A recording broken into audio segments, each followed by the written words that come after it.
Hello students, I am Vinay Agarwal from Gyan Coaching. Today I shall discuss top 20 questions from unit dimensions which are very important in any competition examination. तो चलिए start करते हैं top 20 question unit dimension के। जैसे आपके पास में सबसे पहले आपके पास आ रहा है, फर्स्ट क्वेश्चन है कि unit of Planck constant is, Planck नियतांक का मात्रक है। देखिए प्लैंक नियतांक होता है आपके पास में h, तो प्लैंक नियतांक का यहाँ पे आपके पास में मात्रक क्या है। तो अगर प्लैंक नियतांक को देखिए यहाँ पे आपको समझ में आ रहा होगा, कुछ टर्म्स जूल में लिखे हैं। इसका मतलब है जूल बेसिकली एनर्जी के लिए इस्तेमाल होता है, इसका मतलब यहाँ पे एनर्जी का यूज कर रहे हैं। तो प्लैंक का वो वाला फार्मूला लिखिए जिसमें एनर्जी आती हो। तो प्लैंक का फार्मूला एनर्जी से रिलेटेड होता है H is equal to H nu, E is equal to H nu. E क्या होता है यहाँ पे जूल, H हमें पता नहीं है और इसको मैं क्वेश्चन मार्क कर दे रहा हूँ, इसका हमें निकालना है। और न्यू होती है फ्रीक्वेंसी, फ्रीक्वेंसी का मतलब होता है आपके पास में सेकंड इनवर्स, फ्रीक्वेंसी का मतलब होता है सेकंड इनवर्स। तो यहाँ पे आप देखेंगे इसको ऐसे लिख सकते हैं, ये अननोन हमारे लिए, ये हो गया सेकंड। अब मैं क्रॉस मल्टीप्लाई कर दूंगा तो जूल सेकंड, ये आपके पास क्वेश्चन मार्क, और क्वेश्चन मार्क मैंने क्या लिखा था, प्लैंक। तो इसका मतलब प्लैंक नियतांक की जो वैल्यू होगी वो होगी जूल सेकंड। अब यहाँ पे चेक करते हैं कौन कौन से में, पहले में जूल लिखा है, दूसरे में लिखा है जूल पर सेकंड लिखा है, तीसरे में जूल पर मीटर लिखा है, चौथे में लिखा है, डी ऑप्शन में लिखा है जूल सेकंड। तो इसका ऑप्शन होगा ऑप्शन नंबर डी, क्योंकि देखिए यहाँ पे इसको हम लिखेंगे जूल और इसको लिखूंगा मैं सेकंड। तो प्लैंक नियतांक का मात्रक हो गया या यूनिट हो गई जूल सेकंड। तो कौन सा ऑप्शन सही होगा, फर्स्ट का ऑप्शन सही होगा डी। यहां तक तो समझ में आ गया होगा मैं। अब इसके बाद हम आते हैं आपके पास में क्वेश्चन नंबर 2 पे। क्वेश्चन नंबर 2 में जैसे लिखा है which does not have same unit, जो चीज पूछी है पहले उसको मैं हाईलाइट कर लेता हूं, सेम यूनिट और साथ में डज नॉट। यहां पे आपके पास में कौन सा मात्रक दूसरे मात्राओं से भिन्न है। तो मतलब हमें कौन सा पहले यूनिट देखनी, कौन सी दोनों यूनिट मैच नहीं करती या सेम नहीं है। तो देखिए सबसे पहले देखी जाए तो वॉट सेकंड किसकी यूनिट होती है, जो वॉट सेकंड यूनिट लिखी जाती है, वॉट तो होती है पावर की, वॉट होती है पावर की, और पावर को अगर टाइम से, और सेकंड होती है टाइम की, अगर पावर को टाइम से मल्टीप्लाई करते हैं तो मिलता है हमें एनर्जी। तो ये यूनिट है आपके पास में एनर्जी की। पहली यूनिट किसकी है आपके पास में, एनर्जी की। दूसरी यूनिट पे आते हैं, दूसरी यूनिट लिखिए किलोवाट आवर। आपको पता होगा कि घर की जो बिजली इस्तेमाल होती है हमारे घर में वो होती है आपके पास में यूनिट या किलोवाट आवर्स में, तो वो भी आपके पास यूनिट होती है एनर्जी की। इसका मतलब पहली दोनों यूनिट जो हैं वो एनर्जी की हैं। अगर आप इलेक्ट्रॉन वोल्ट की बात करें तो इलेक्ट्रॉन वोल्ट होती है कि जब कोई इलेक्ट्रॉन एक्सेलरेट होता है, इलेक्ट्रॉन गेन करता है एनर्जी, तो उसकी एनर्जी को हमेशा इलेक्ट्रॉन, तो एनर्जी बोली है ना मैंने, तो इसका मतलब है ये भी यूनिट होगी एनर्जी की। इसका मतलब है पहली तीनों यूनिट जो है एनर्जी की, पहली भी यूनिट एनर्जी की है, दूसरी भी यूनिट एनर्जी की है, तीसरी भी यूनिट एनर्जी की है। अच्छा अब आपको समझ में आ गया हो कि ऑप्शन में क्या लिखा था, डज नॉट हैव सेम, तो तीन ऑप्शन तो सेम जा रहे हैं, इसका मतलब चौथा ही ऑप्शन जो होगा वो करेक्ट होगा। लेकिन फिर भी मैं चाहे तो वेरीफाई कर देता हूं, ये यूनिट एनर्जी की नहीं है। देखिए एनर्जी की यूनिट हमेशा होती है, आपको पता हो कि एनर्जी की यूनिट होती है जूल, एनर्जी जो यूनिट होती है वो होती है जूल। तो यहां पे आपको लिखा है जूल सेकंड, इसका मतलब है कि ये यूनिट जो है ये एनर्जी की नहीं है। इसका मतलब सेकंड का जो सही ऑप्शन होगा वो होगा आपके पास ऑप्शन नंबर 2। तो सेकंड ऑप्शन का सही ऑप्शन है ऑप्शन नंबर आपके पास में डी ऑप्शन सही है सेकंड का, जूल सेकंड। अब आता है आपके पास में third question, which of the following system of unit, which of the following system of unit is not based on the units of mass, length and time। किस पे डिपेंड नहीं कर रहा, मास पे, लेंथ पे एंड टाइम पे। नीचे हिंदी में देखते हैं, निम्न में से कौन सी पद्धति सिर्फ मास, द्रव्यमान, लंबाई और समय के मात्रक पर आधारित नहीं है। तो देखिए जैसे ये वास्तव में शुरुआत में ही बता दिया जाता है कि ऐसा ही क्या होता है, MKS क्या होता है, लेकिन अगर फिर भी आपको नहीं पता है तो मैं MKS की फुल फॉर्म लिख देता हूँ। MKS की फुल फॉर्म होती है मीटर, किलोग्राम और सेकंड की होती है, S का मतलब सेकंड। अगर मैं FPS की यूनिट लिखूं तो फुट, पाउंड, और इसकी होती है सेकंड। अगर मैं CGS की लिखूं तो सेंटीमीटर, फिर ग्राम और फिर सेकंड। इसका मतलब है कि ये तीनों यूनिट में केवल लंबाई, मीटर का मतलब लेंथ, भाई मीटर का मतलब केवल लेंथ होता है, आपके पास में लंबाई, इसका मतलब होता है मास, और इसका मतलब होता है टाइम। इसका मतलब ये यूनिट भी आपके पास में द्रव्यमान पे निर्भर कर रही है, लंबाई पे निर्भर कर रही है और समय पे, इसके अलावा इसमें कुछ और नहीं आ रहा। अगर मैं FPS की बात करूं तो ये भी यूनिट केवल लंबाई पे निर्भर कर रही है कि लेंथ पे निर्भर कर रही है। आपके पास पाउंड मतलब होता है यूनिट मास का, और सेकंड टाइम की होगी। इसका मतलब ये भी आपके पास इन तीनों पर निर्भर कर रही है, तीनों पे। ऐसी अगर सेंटीमीटर भी लंबाई की यूनिट होती है, ग्राम भी द्रव्यमान की यूनिट होती है, और सेकंड टाइम की यूनिट। इसका मतलब ये तीनों यूनिट जो हैं केवल मास, लेंथ, टाइम यानी द्रव्यमान पे, लंबाई पे और समय पर निर्भर कर रही हैं। केवल एक ऐसी यूनिट ऐसा ही बची है जिसमें कि इनके अलावा और भी चीज़ें आती हैं। रियल में SI सिस्टम में आपके पास 7 यूनिट होती हैं, जैसे आपको पता होगा इसमें 7 यूनिट चलती हैं और 2 आपके पास एडिशनल यूनिट होती हैं। तो SI में टोटल यूनिट 9 होती हैं, जबकि इनमें केवल 3 होती हैं। तो इसका मतलब इसका करेक्ट ऑप्शन होगा कौन सा इसमें सही होगा, आपके पास इसका ऑप्शन होगा ए। तो थर्ड का ऑप्शन होगा आपके पास में ए ऑप्शन सही होगा। इसके बाद हम आते हैं क्वेश्चन नंबर 4 पे। देखिए ये पेयर वाले क्वेश्चन है, ये अक्सर पूछे जाते हैं कि पेयर आपके पास में ऐसा कौन सा पेयर है, जैसे इसमें ये पूछा जाता है कि which pair, select the pair whose dimensions are same, जिनकी डायमेंशंस या मात्रा की बीमाएं सेम हैं। मतलब आपके पास में पेयर वाले क्वेश्चन होते हैं कि इसमें अक्सर पूछ देते हैं कि इनमें कौन कौन से पेयर, ये ऐसे ही पूछे जाते हैं जैसे इसमें लिखा हुआ है, कोई इसमें चेंज नहीं होता है। जैसे इसमें लिखा है कि पहला pressure and stress, pressure and stress. तो प्रेशर को मैं क्या लिखते हैं, प्रेशर को आपको पता होगा, प्रेशर को लिखा जाता है फोर्स अपॉन एरिया। प्रेशर को लिखते हैं फोर्स अपॉन एरिया। अगर मैं स्ट्रेस की बात करूं तो स्ट्रेस भी आपको शायद थोड़ा बहुत याद हो, अगर तो स्ट्रेस होता है आपका फोर्स अपॉन एरिया। तो इसका मतलब है प्रेशर में भी फोर्स अपॉन एरिया आ रहा है, स्ट्रेस में भी फोर्स अपॉन एरिया आ रहा है। इसका मतलब इन दोनों की बीमाएं सेम होगी। लेकिन अभी ये ऑप्शन सही नज़र आ रहा है, लेकिन अभी भी मैं इसको रुकूंगा, मैं और ऑप्शन चेक कर लूँ। वैसे ये ऑप्शन सही दिख रहा है, लेकिन मैं और ऑप्शन चेक करने के बाद ही इस पर करेक्टिंग करूँगा। दूसरा लिखा है स्ट्रेस एंड स्ट्रेन। स्ट्रेस होता है, आपको भी यहाँ पे स्ट्रेस लिखा था, मैंने क्या लिखा था स्ट्रेस को मैंने लिखा था फोर्स अपॉन एरिया।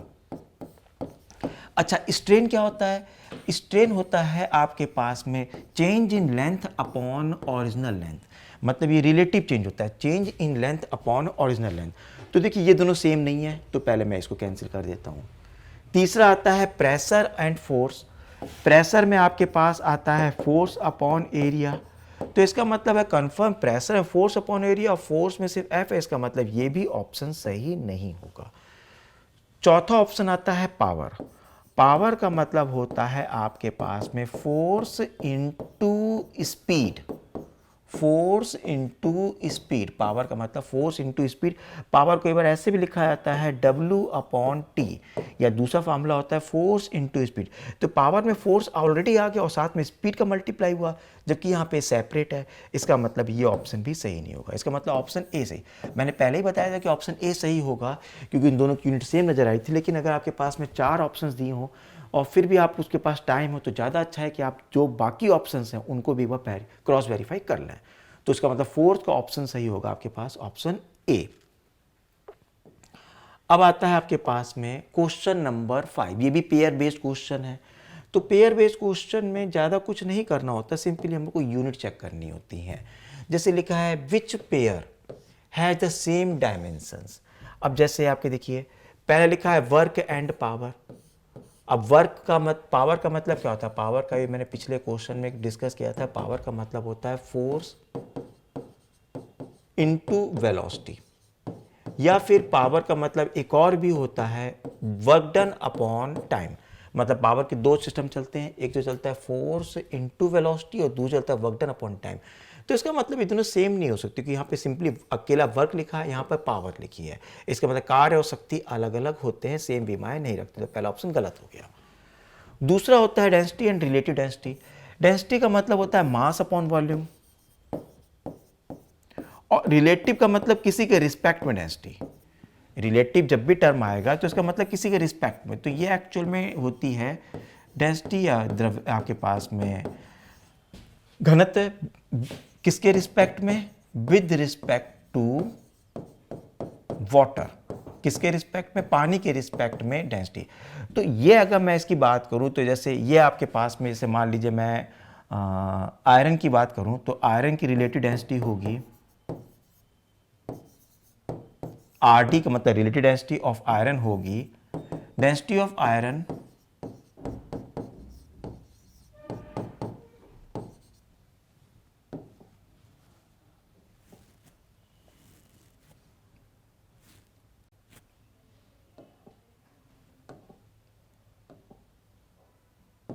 मतलब यहां पे ये आपके पास रिलेटिव डेंसिटी आएगी density of iron upon density of water.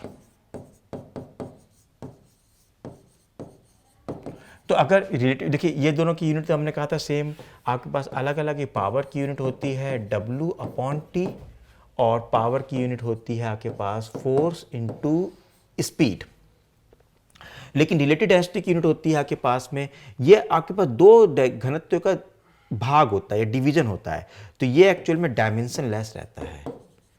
ये आपके पास में इसकी कोई मात्रक नहीं होता, जबकि इसमें मात्रक होता है। इसका मतलब ये दोनों सेम नहीं हो सकते, ना तो ए ऑप्शन सही है ना ऑप्शन आपके पास में बी सही है। अब आता है तीसरा ऑप्शन, आपके पास है मोमेंटम एंड इंपल्स। आपके पास आता है मोमेंटम एंड इंपल्स। अच्छा एक मिनट, तीसरे ऑप्शन से पहले मैं चौथा ऑप्शन चेक कर लेता हूं, स्ट्रेस एंड स्ट्रेन। स्ट्रेन क्या होता है, स्ट्रेन होता है रिलेटिव चेंज, मतलब सापेक्षिक घनत्व, मतलब कितना चेंज हो, रिलेटिव चेंज कितनी लेंथ में कितना चेंज हो रहा है, तो ये रियल में डायमेंशन लेस होता है। स्ट्रेन जो होता है वो डायमेंशन लेस होता है, और स्ट्रेस आपके पास होता है फोर्स अपॉन एरिया। इसका मतलब पहला ऑप्शन सही नहीं है, दूसरा ऑप्शन सही नहीं है, तीसरा ऑप्शन सही नहीं है, इसका मतलब है आपके पास चौथा ऑप्शन सही होगा। मतलब पहले तीन ऑप्शन गलत, मतलब सॉरी, पहला ऑप्शन गलत है, दूसरा ऑप्शन गलत है, चौथा ऑप्शन गलत है। इसका मतलब कौन सा ऑप्शन सही होगा, केवल हमारे पास ऑप्शन सही होगा सी। वैसे सी को आप अगर चाहें तो एक और फॉर्मूला होता है, चेंज इन, आपके पास इम्पल्स होता है, जो इम्पल्स की परिभाषा होती है वो ये होती है, change in momentum is called impulse. आप इसको यहाँ से भी देख सकते थे कि जो इम्पल्स की परिभाषा होती है वो ये होती है, change in momentum is called, change in momentum is called impulse. तो यहाँ से आपके पास नज़र आ रहा है पांचवें का ऑप्शन जो सही होगा वो ऑप्शन सही होगा, 5 का सी ऑप्शन सही होगा। इसके बाद हमारे पास आता है नेक्स्ट क्वेश्चन, आता है क्वेश्चन नंबर 6। इस क्वेश्चन में है कि डायमेंशनल फार्मूला ऑफ आपके पास है, इसका कितना होगा, dimensional formula of latent heat. अगर मैं लेटेंट हीट की बात करूं तो इसे गुप्त ऊष्मा बोलते हैं, इसका फार्मूला क्या होगा। देखिए ये हीट का टॉपिक होता है जिसमें कि आपके पास जैसे आपका आइस है, अगर आइस को, ये मैंने बर्फ़ ले ली, आइस ले ली, आइस को कितनी ऊर्जा दी जाए कि आइस जो है वो किस में बदल जाए, पानी में बदल जाए, किस में बदल जाए, वाटर में। तो जब किसी का फेज चेंज किया जाता है, स्टेट चेंज की जाती है, जैसे सॉलिड से बदलेंगे लिक्विड में, या लिक्विड को बदले आप गैस में, तो हमें उसमें फेज चेंज करना होता है, तो उसमें गुप्त ऊष्मा या लेटेंट हीट की ज़रूरत होती है। तो इसका फार्मूला होता है लेटेंट हीट का, Q = m/L। ये आपके पास एनर्जी होती है। देखिए हीट और एनर्जी एक ही टर्म है, क्योंकि हीट में भी डायमेंशन वो इस्तेमाल होती है जो एनर्जी में। यहाँ पे होती है आपके पास मास, और L होता है लेटेंट हीट, गुप्त ऊष्मा। तो यहाँ से अगर मैं इसको थोड़ा सा सिंप्लीफाई करूँ तो Q/m=L। अब Q क्या होता है, एनर्जी, तो इसकी डायमेंशन होगी mL² T-2, और m का होगा m, तो इस m से ये m कैंसिल कर दिया मैंने, तो L की वैल्यू आ जाएगी L², मतलब जो आपके पास में L की डायमेंशन आएगी जो L की डायमेंशन आएगी वो आपके पास आ जाएगी L square T minus to. ये आपके पास L की डायमेंशन आ जाएगी। तो L की डायमेंशन होगी L square T minus two. अब देखिए इसमें कौन सा ऐसा ऑप्शन इसमें L square T minus two आ रहा है।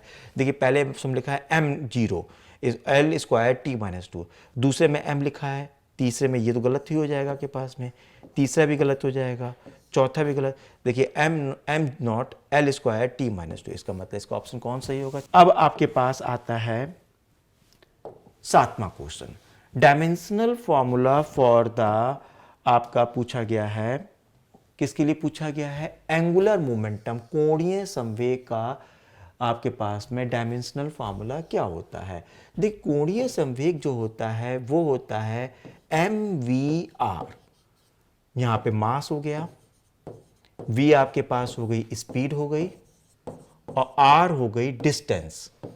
मतलब यहां पे m होता है मास, v स्पीड, r होती है डिस्टेंस। अगर मैं इसको सिंप्लीफाई करूं तो हमें मिलेगा मास का मतलब हो गया आपके पास m, स्पीड का मतलब हो गया L upon T, speed L upon T, और L R का मतलब हो गया L। अगर सॉल्व करें तो ml square T minus one कितना आएगा, ml square T minus one. अब देखिए इसमें कौन सा ऑप्शन नजर आ रहा है, इसमें ml square T minus one आ रहा है, इसमें ऑप्शन बी आ रहा है ml square T minus one. इसका मतलब इसका ऑप्शन होगा आपके पास में 7th क्वेश्चन का आंसर होगा आपके पास में ऑप्शन बी सही होगा। अब इसके बाद में हम आते हैं 8वां क्वेश्चन, क्वेश्चन नंबर 8। क्या लिखा है क्वेश्चन नंबर 8 में, आपका लिखा हुआ है कि क्वेश्चन नंबर 8 में लिखा है कि प्लैंक कांस्टेंट की कौन सी डायमेंशन होगी। देखिए ये कुछ हद तक पहला वाले क्वेश्चन से मिलता जुलता, जो बिल्कुल पहला क्वेश्चन हम लोगों ने स्टार्ट किया था, तो लेकिन उसमें से प्लैंक कांस्टेंट की डायमेंशन पूछी गई थी। इसमें पूछा है प्लैंक नियतांक की बीमाएं किसके समान होंगी। तो देखिए प्लैंक नियतांक होता क्या है, आपके पास E इज इक्वल टू, आप इसको ऐसे लिखते हैं h न्यू। तो प्लैंक नियतांक में यहाँ पे प्लैंक नियतांक होता है, तो अगर आप देखेंगे प्लैंक नियतांक में E को न्यू से डिवाइड किया गया है, इसका मतलब है कि प्लैंक नियतांक में एनर्जी नहीं आएगी। दूसरा आता है वर्क, वर्क भी देखेंगे तो वर्क भी रियल में एक तरीके से एनर्जी ही होती है, तो इसका मतलब ये भी ऑप्शन आपके पास में गलत हो गया है। अब तीसरा आता है कोणीय संवेग। देखिए ये थोड़ा सा मॉडर्न फिजिक्स से जो होती है उससे रिलेटेड क्वेश्चन है। जैसे अगर आप इसको अगर पूरी तरह यूनिट डायमेंशन सॉल्व करेंगे तो आपको बहुत ज़्यादा मेहनत पड़ जाएगी। अगर मैं मॉडर्न फिजिक्स में एक बोर मॉडल को उठाऊं तो आपको बहुत सरल पड़ेगा। जैसे बोर मॉडल में एक वर्ड आया था कि mvr is equal to nh upon 2 pi, शायद थोड़ा बहुत आपको याद आ रहा हो। ये आपके पास मॉडर्न फिजिक्स में टॉपिक होता है, जब एटॉमिक स्ट्रक्चर पढ़ते हैं तो बोर मॉडल होता है। तो बोर मॉडल की एक पोस्टुलेट थी कि जो एंगुलर मोमेंटम होता है वो h का मल्टीपल, h अपॉन 2 पाई का मल्टीपल। तो देखिए ये आपके पास क्या है, ये वास्तव में कोणीय संवेग है ना, ये आपके पास एंगुलर मोमेंटम है, और यहाँ पे आप देखेंगे ये एंगुलर मोमेंटम हो गया, और यहाँ पे देखेंगे यहाँ पे h है, और h के साथ में कुछ और लिखा हुआ है n अपॉन 2 पाई। इसका मतलब है कि जो h की यूनिट है वो एंगुलर मोमेंटम के इक्वल है। इसका मतलब है 8वें का जो आपके पास सही ऑप्शन होगा that will be D option. अब मैं आता हूं 9th क्वेश्चन पे। 9th क्वेश्चन में ये लिखा हुआ है कि आपका जैसे लिखा है कि न्यू डिनोट पोटेंशियल, अच्छा वी लिखा है यहाँ पे, ये V denote potential difference across the plates of a capacitor. किसी कैपेसिटर प्लेट के अक्रॉस पोटेंशियल डिफरेंस वी है और उसकी कैपेसिटेंस है सी। तो डायमेंशन देखिए, एक चीज देखिए, अगर आप इसमें सी की डायमेंशन रख के सॉल्व करेंगे तो ये क्वेश्चन बहुत ज़्यादा टफ हो जाएगा, और बड़ी मतलब किसी भी कीमत पे इस क्वेश्चन को सॉल्व करने में 5 से 6 मिनट लग जाएंगे। तो इसको रियलिटी में ऐसे सॉल्व नहीं किया जाता। जैसे अगर लिखा है सी वी स्क्वायर की डायमेंशन निकालनी है, तो इसको सॉल्व करने का सबसे अच्छा तरीका है कि थोड़ा सा अगर आप याद करें तो ये यूनिट एनर्जी की होती है। जैसे कैपेसिटर है, तो अगर इस कैपेसिटर की बात करी जाए तो कैपेसिटर में अगर ये कैपेसिटर होता है, अगर कैपेसिटर की कैपेसिटेंस C है और इसके प्लेट्स के बीच में पोटेंशियल डिफरेंस V है, तो इसकी जो एनर्जी का फॉर्मूला होता है वो होता है आपके पास में हाफ CV²। इसका मतलब है कि कैपेसिटर में अगर ये जो इसका मतलब है कि CV² रियल में किसकी यूनिट हुई, CV²। यहाँ से देखिए तो एनर्जी की यूनिट आ रही है। अब देखिए एनर्जी की यूनिट क्या होती है, एनर्जी की जो आपके पास डायमेंशन होती हैं वो होती है आपके पास में mL²T-2, mL²T-2। तो कौन सा ऑप्शन सही होगा, इसका ऑप्शन सही होगा डी। इसका मतलब 9th का ऑप्शन सही होगा आपके पास में, ऑप्शन डी सही होगा। अब आते हैं इसके बाद नेक्स्ट क्वेश्चन पे। क्वेश्चन नंबर आपके पास आ रहा है 10 में क्या लिखा हुआ है, क्वेश्चन नंबर 10 में आपके पास यहाँ पे ये मेंशन है कि आपके पास में जैसे ये फिजिकल क्वांटिटी x लिखी हुई है और इसमें ये पूछा है कि अगर x फिजिकल क्वांटिटी है तो x अपॉन डेंसिटी क्या होगी। देखिए यहाँ पे ये ऐसे लिखा है कि force is equal to x upon density. तो यहाँ पे अगर फोर्स को डेंसिटी से मल्टीप्लाई करेंगे तो आपके पास x आ जाएगा। अब फोर्स की डायमेंशन क्या होती है, mL/T-2। फोर्स की डायमेंशन होती है mL/T-2 और डेंसिटी क्या होता है, डेंसिटी का होता है मास अपॉन वॉल्यूम। डेंसिटी की डायमेंशन क्या होगी, डेंसिटी की डायमेंशन होती है आपके पास में मास अपॉन वॉल्यूम। मतलब ये होता है आपके पास में m/L³। तो सिंप्लीफाई करेंगे तो mL⁻⁻3। तो इसका मतलब है कि मैं यहाँ पे मल्टीप्लाई करूँगा, फोर्स को इससे मल्टीप्लाई करूँगा mL⁻3। तो ये हो जाएगा m²L-2T-2। इसका मतलब ये होगा m²L-2T-2। तो कौन सा ऑप्शन सही नजर आ रहा है आपको, m²L-2T-2। तो इसका मतलब 10th का ऑप्शन होगा आपके पास में ऑप्शन नंबर सी। अब आते हैं हम लोग 11th क्वेश्चन पे। 11th क्वेश्चन में ये लिखा हुआ है कि आपके पास में इसकी डायमेंशन क्या होगी। देखिए बहुत ज़्यादा फेमस क्वेश्चन है ये, मोस्टली एग्जाम में ये जरूर पूछा जाता है कि ये काफ़ी सिंपल क्वेश्चन है और बहुत ज़्यादा पूछा जाता है कि ये किसकी आपके पास यूनिट है। तो देखिए अगर आप इसको आपने वो पढ़ा होगा EM वेव, इलेक्ट्रोमैग्नेटिक वेव होता है एक चैप्टर, तो उसमें ये बात के लिए यहाँ पे आता है कि किसकी डायमेंशन होती है, ये वास्तव में वेलोसिटी ऑफ लाइट की होती है।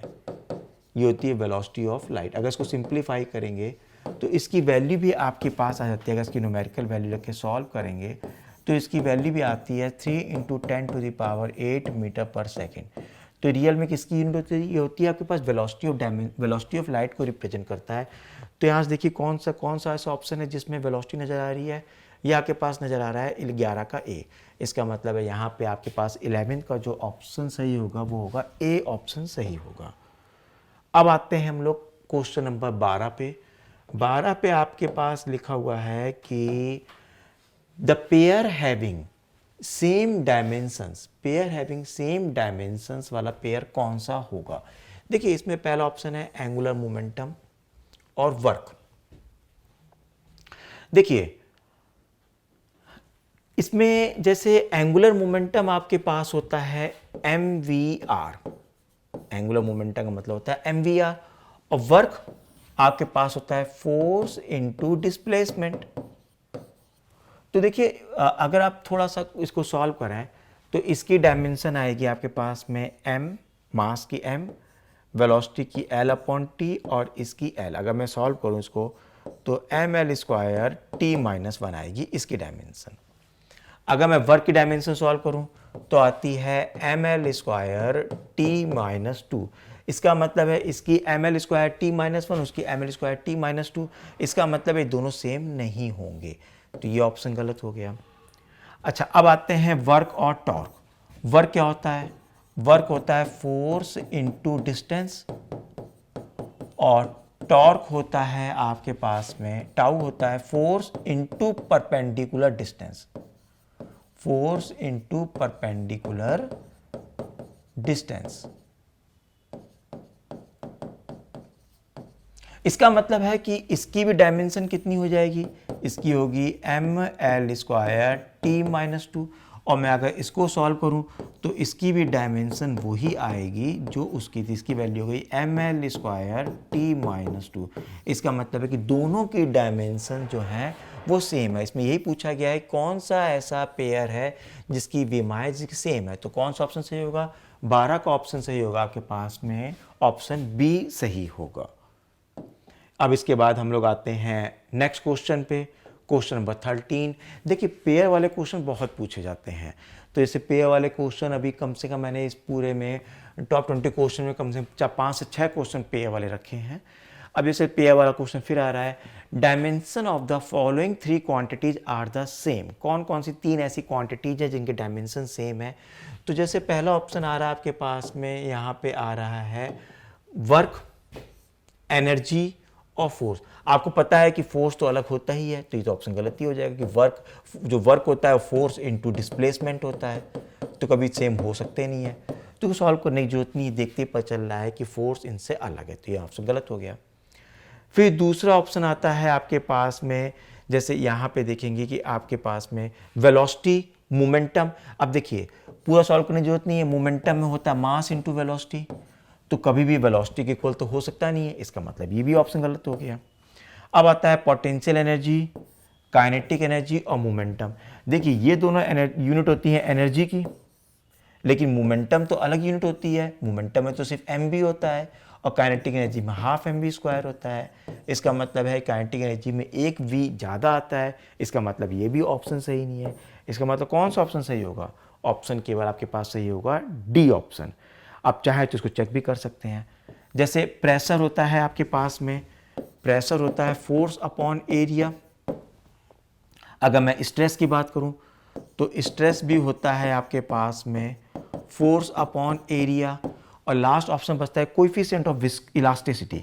अब कोएफिशिएंट ऑफ इलास्टिसिटी की बात करें तो ये होती है आपके पास में स्ट्रेस अपॉन स्ट्रेन, और स्ट्रेन की कोई डायमेंशन तो होती ही नहीं है, तो इसका मतलब है कि जो इसकी डायमेंशन होगी वो स्ट्रेस के बराबर होगी। इसका मतलब कौन सा ऑप्शन सही होगा, इसमें ऑप्शन सही होगा डी।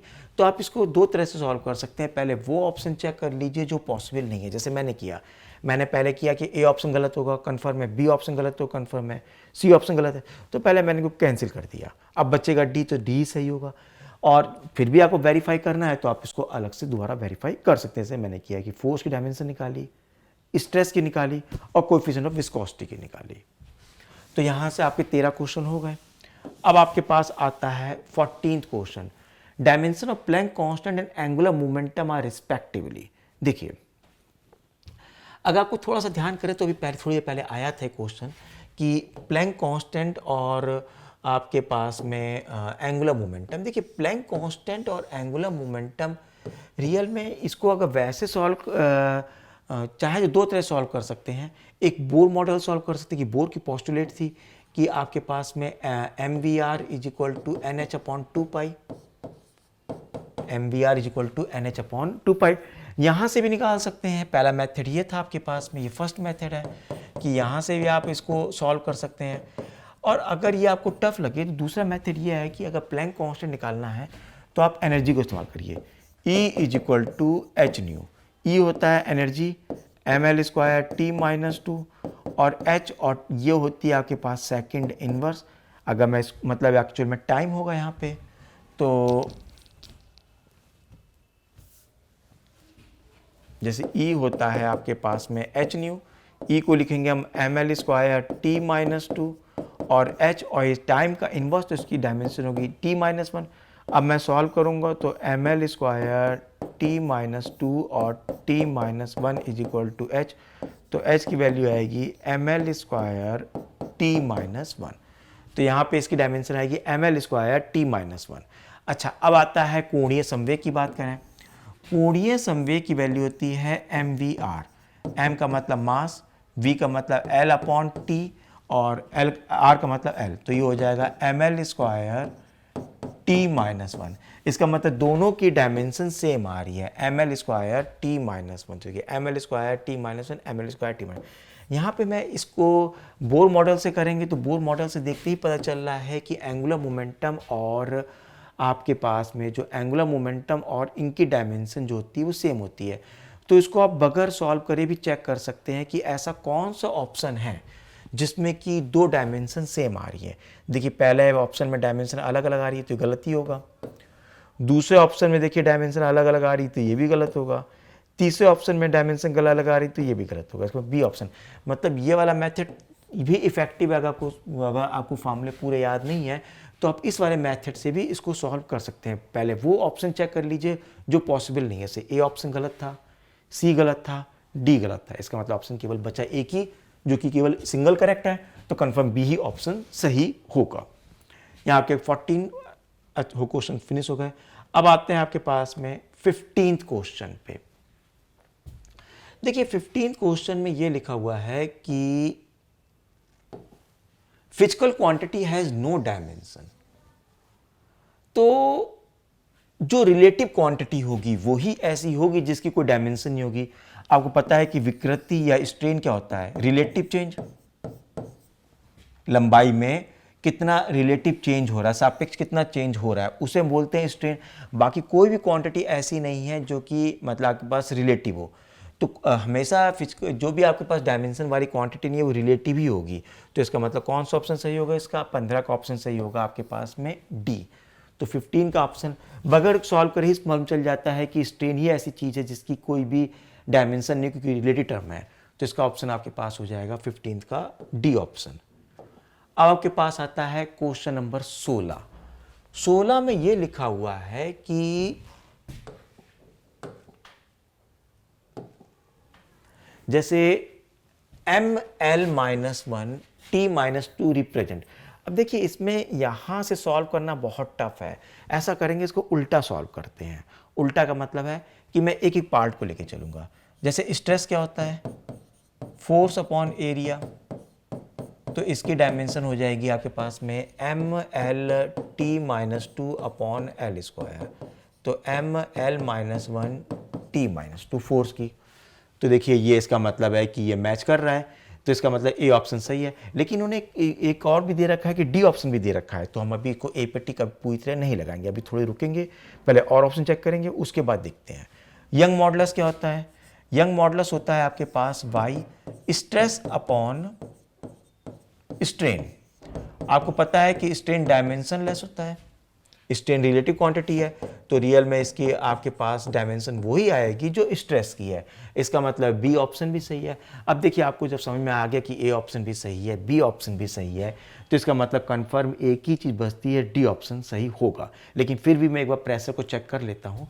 अगर आप नहीं भी आता है तब भी आप इसमें श्योर टिक कर सकते हैं कि ऑप्शन डी ही सही होगा, लेकिन फिर भी एक बार प्रेशर को चेक कर लेते हैं। प्रेशर क्या होता है, प्रेशर होता है फोर्स अपॉन एरिया। देखिए बार फोर्स अपॉन एरिया आ रहा है, इसका मतलब ए भी सही है, बी भी सही है, सी भी सही है, लेकिन इसमें एक ऑप्शन है डी, तो इसका मतलब है चारों ऊपर के उपरोक्त सभी राशियां हैं, तो इसका मतलब तीनों राशियां हैं, तो इसका मतलब है इसमें आपके पास में ऑप्शन 16 का जो ऑप्शन सही होगा डेट इज ऑप्शन डी। आपके पास 17 आता है, which physical quantities have same dimension. अच्छा देखिए वही फिर से सेम वाले क्वेश्चन आए हैं। सेम वाले क्वेश्चन कम से कम काफ़ी ज़्यादा पूछे जाते हैं, इसलिए मैंने सेम वाले क्वेश्चन कम से कम इसमें 6 से 7 रखे हैं। जैसे इसमें लिखा है कौन सी भौतिक राशियों की विमाएँ सेम हैं। जैसे पहले लिखा है कपल, कपल ऑफ फोर्स, तो कपल रियल में टॉर्क होता है, कपल रियल में एक टॉर्क होता है या बल युग्म होता है। तो अगर आप इसकी देखें तो टॉर्क की होती है फोर्स इंटू आर, और वर्क में भी होता है फोर्स इंटू डिस्प्लेसमेंट। इसका मतलब दोनों में ही सेम आ रही है, इसका मतलब ये ऑप्शन सही होगा। अच्छा अभी थोड़ा और रुकते हैं, चेक कर लेते हैं, और ऑप्शन तो कोई नहीं मिल रहा है। अगर मैं इसकी बात करूं फोर्स इंटू पावर, तो पावर क्या होता है, पावर होता है फोर्स इंटू वेलोसिटी। इसका मतलब ये ऑप्शन तो कभी सही हो सकता नहीं है। लेटेंट इन स्पेसिफिक, ये भी सेम नहीं होता। वर्क एंड पावर, पावर होता है वर्क अपॉन टाइम, इसका मतलब है ये भी ऑप्शन सही नहीं है, तो ऑप्शन ए सही है। पहले ही हम लोग को पता चल गया था कि ऑप्शन ए ही सही होगा, लेकिन इसके बावजूद अगर आपको थोड़ा डाउट हो तो आप दूसरे भी ऑप्शन को चेक कर लिया करिए। डिपेंड करता है आपके पास टाइम है कि नहीं। अगर आपके पास टाइम है और आपको लग रहा है कि हमें पेपर थोड़ा ढंग से चेक करना चाहिए, तो मेरी राय रहेगी कि आप दूसरे ऑप्शन को भी एक बार थोड़ा सा जल्दी से देख लिया करिए। अब आपके पास आता है क्वेश्चन नंबर आपके पास में 18।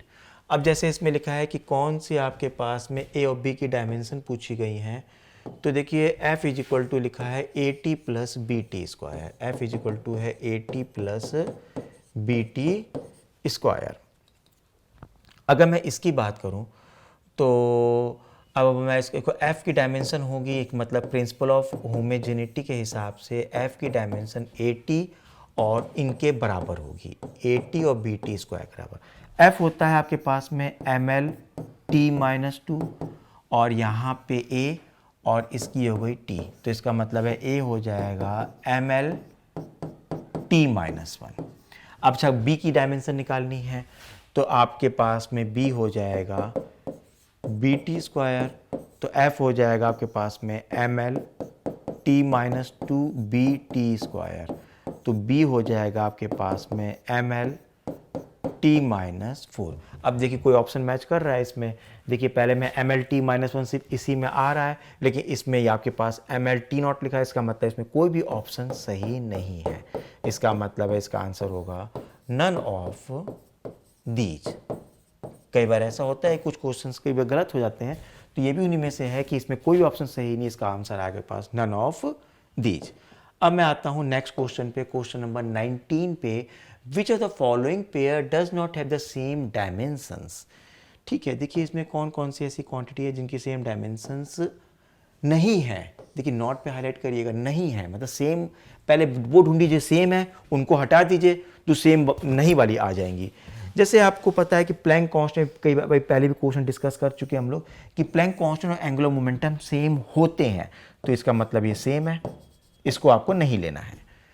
अब आपके पास आता है जैसे आपके पास एंगल एंड स्ट्रेन, आपको पता है एंगल की भी कोई डायमेंशन नहीं होती, स्ट्रेन की कोई डायमेंशन नहीं होती है, इसका मतलब ये सेम है। इसका मतलब इसको भी हमें हटाना होगा और हमें इसको भी हटाना होगा।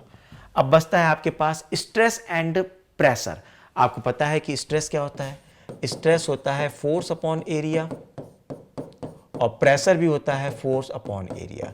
इसका मतलब दोनों सेम है, इसका मतलब है इसको भी हटा दीजिए। तो जब हमने जो सही सेम वाले हटा दिए तो इसका मतलब है ए में भी ऑप्शन सेम है, बी में भी सेम है और डी में भी। और जबकि यहाँ पे लिखा है कौन सी समान नहीं है, इसका मतलब इसका ऑप्शन होगा आपके पास ऑप्शन सी। तो इस कौन सा ऑप्शन सही होगा, इसका ऑप्शन सही होगा आपके पास में ऑप्शन सी 19 का। अब आता है आपके पास में लास्ट क्वेश्चन, क्वेश्चन नंबर 20। उसमें लिखा है out of the following which pair of quantities out of the following which pair of quantities do not have same dimension. देखिए वही क्वेश्चन फिर अब क्या, फिर वो है डू नॉट हैव, मतलब आपको पहले सेम बाय ढूंढने हैं, उनको रिमूव करना है। जैसे वर्क एंड एनर्जी आपको पता है सेम है, दोनों ही एनर्जी होती है तो इसको कैंसिल कर दिया। प्लैंक कांस्टेंट एंगुलर मोमेंटम अभी कई बार आ चुका है, ये भी सेम होते हैं तो इसको भी रिमूव कर दिया।